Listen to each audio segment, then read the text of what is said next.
The story begins with Itsumi Tsukaki, a seemingly lifeless and mundane office worker, describing himself as utterly useless at everything. His days march on in a monotonous, predictable routine, leading him to believe this dull cycle will last forever. Yet, abruptly, his life takes an unexpected turn when a neat stranger appears in his home, catching him off guard during a narrow escape. This encounter unveils a shocking truth. Itsumi is related to noble samurai ancestors, a lineage that has cursed him with the power of malevolent lightning. A fierce warrior, also aware of this tragic heritage, offers to aid him in coping with his newfound condition. Scene shifts to a future where this enigmatic figure, now called Shigeori, happily indulges in food, calling Itsumi an angel. She finds comfort in her life, free from labor, able to enjoy 3 nourishing meals daily and spend hours playing games. Hearing her contentment fills Itsumi with joy because she is the first to truly appreciate his efforts.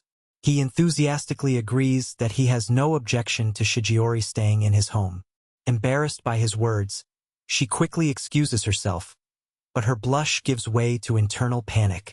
She begins to question whether her life as a need, someone who protects Itsumi from spirits and monsters, is merely a means to her survival. Despite her role, she perceives her position more as a condition than a genuine relationship, her vigilance keeping him safe from supernatural threats.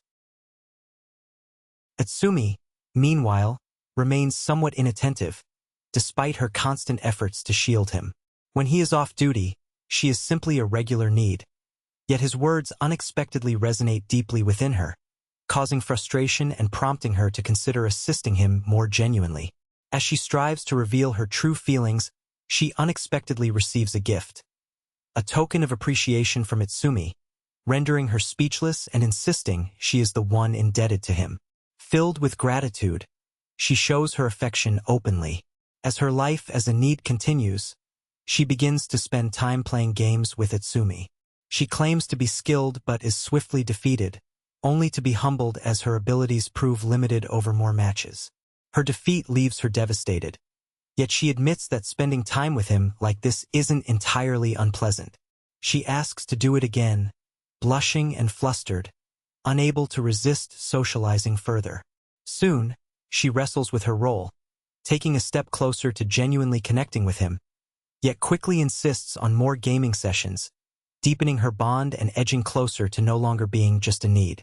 Months pass since the contract between Itsumi and Shigeori.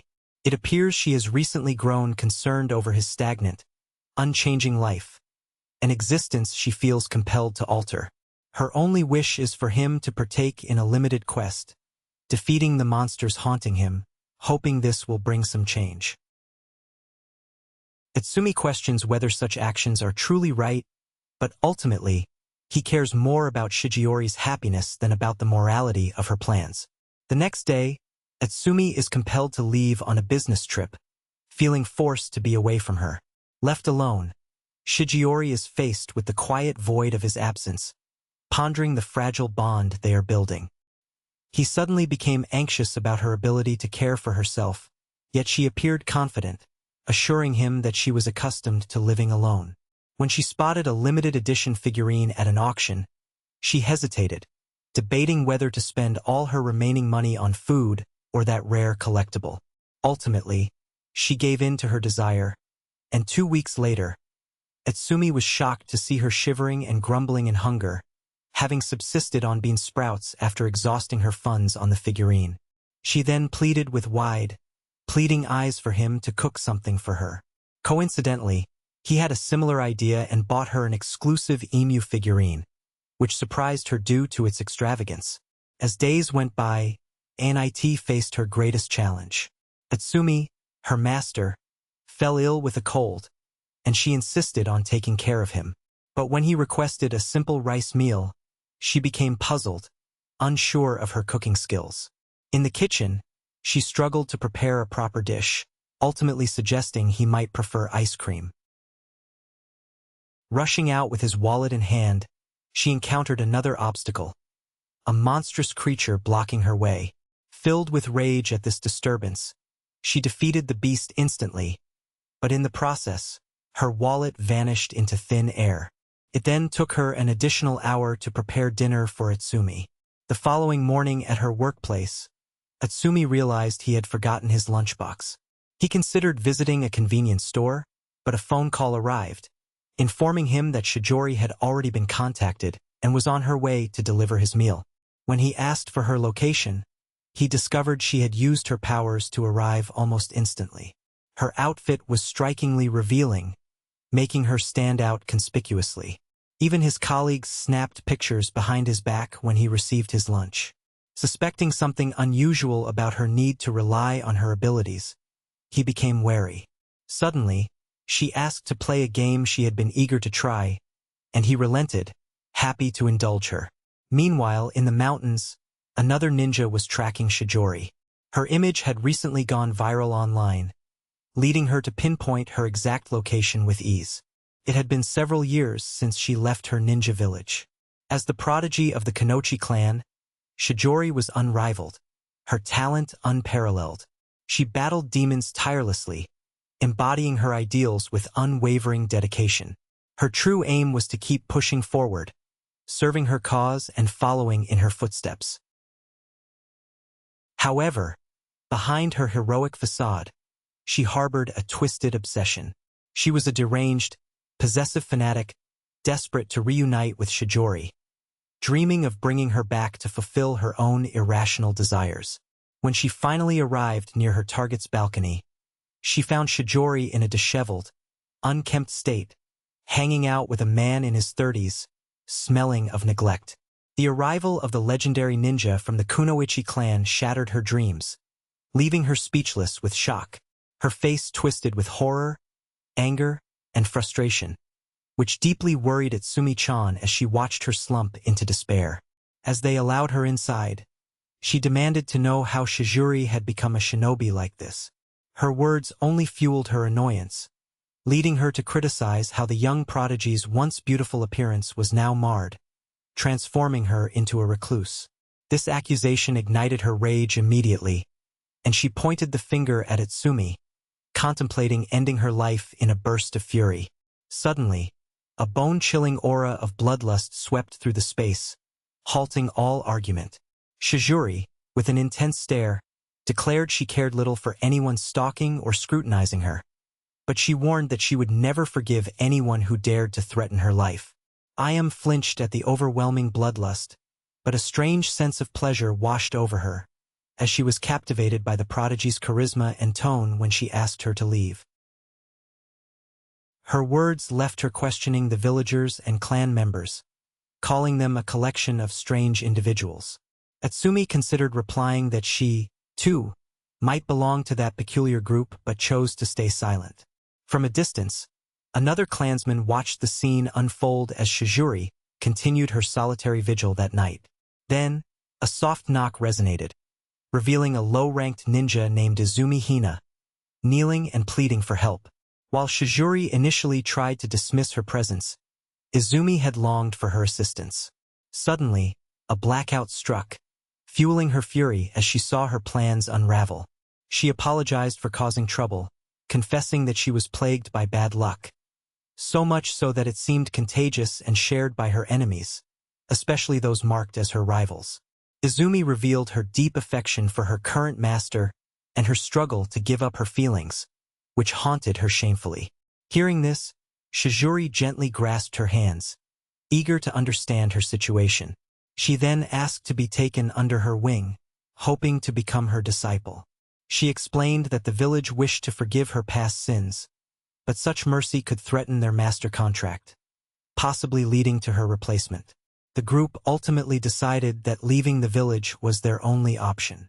Knowing her own limitations as a low-ranked ninja, she recognized she could not defeat powerful monsters without village support. Therefore, she only begged Shijori to grant her greater strength to protect her master. Her eyes shone with determination and resolve to act immediately. However, fate proved cruel once more. Despite employing basic ninjutsu and integrating intermediate martial arts techniques, her misfortune caused everything to backfire. To her dismay, her master also became entangled in the chaos, dragged into the disastrous outcome by her unintended actions. Their interactions suggested a friendly familiarity, yet recalling their master-servant dynamic, she remembered Itsumi's remark that they resembled each other. Unable to deny this comparison, she could only remain silent, flustered by the thought.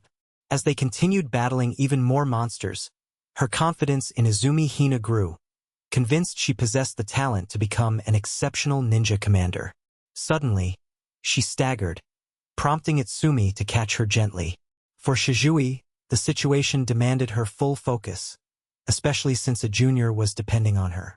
She embraced him, determined not to slack off despite her own needs when it came to protecting him. As their struggle drew to a close, a monster suddenly emerged. Her bad luck had always hampered her, making her hesitant to unleash all her power at once. But this time, she summoned her strength and launched her most formidable attack. Shizui, who attempted to intervene, was surprised to see her execute it flawlessly, despite her rookie status. The monster disintegrated in a burst of flames, yet the shockwave from the explosion caught Shizui in its fiery blast. Once calm returned and life settled into its usual rhythm, she expressed her desire to indulge in more gaming sessions. Frustrated over her interrupted playtime, she was determined to complete her game and reach the end. Meanwhile, Itsumi momentarily looked away to answer a phone call. When he turned back, he found her peacefully asleep, and he gently tucked her in. Later, outside, Itsumi reflected on the need to learn independence, to rely less on Shizui. His thoughts were interrupted when he was suddenly startled. An ominous dagger pressed against his neck. Ayam had come to revoke their master-servant contract. Recognizing his vulnerable state, he questioned whether such an act was acceptable, given that killing was taboo among them. Her reaction was swift. She destroyed his protective talisman. Her face twisted in rage as she called him rude and threatened to rip his limbs apart. With a peculiar smile, she mockingly said he should be grateful for the pain she inflicted in the process. To his shock, she was suddenly struck down, shattered into pieces by a monstrous attack. Meanwhile, Shijori awoke screaming from a nightmare, only to realize it had been an illusion. Back with Itsumi, the monster exhibited no mercy, and it became clear that his situation was dire, a checkmate. Suddenly, Ayam appeared, dealing a fierce blow to the creature. Observing her sustain numerous injuries, Itsumi wondered how she managed to stay upright, but it turned out to be a misunderstanding. She seemed to enjoy the pain, giving the impression she was unscathed, though she had clearly endured much. She momentarily contemplated delivering one more strike but chose to hold back. Her fleeting dream flashed through her mind, an image of ruthlessly eliminating anyone who dared to stand in her way. After slaying the monster, Itsumi admired her incredible strength, though he noted her personality was undeniably unusual. Unexpectedly, a larger beast appeared, prompting her to smirk and declare how exhilarating the encounter was. During this tumultuous time, Shijori made every effort to contact Itsumi, reassuring herself that he was likely safe. Meanwhile, Itsumi was witnessing something disturbingly abnormal.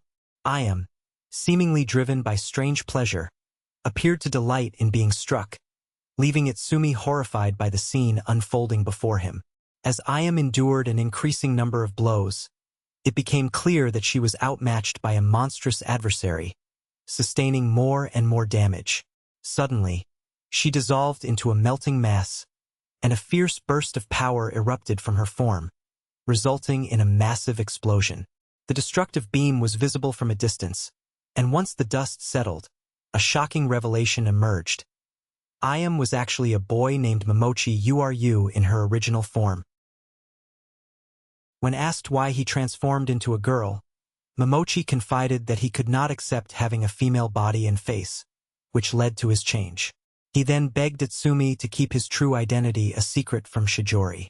Despite feeling powerless, he poured out his feelings, only to be stunned by the sudden sound of Shitter's voice. The timing was terrible, leaving him desperately searching for a way to escape the peril, fearing for his life. With no other options, he embraced Itsumi tightly. This display of vulnerability struck a nerve with Shizuri, intensifying the tension. Meanwhile, Arumu inadvertently stepped right onto a hidden landmine, further complicating the chaotic scene.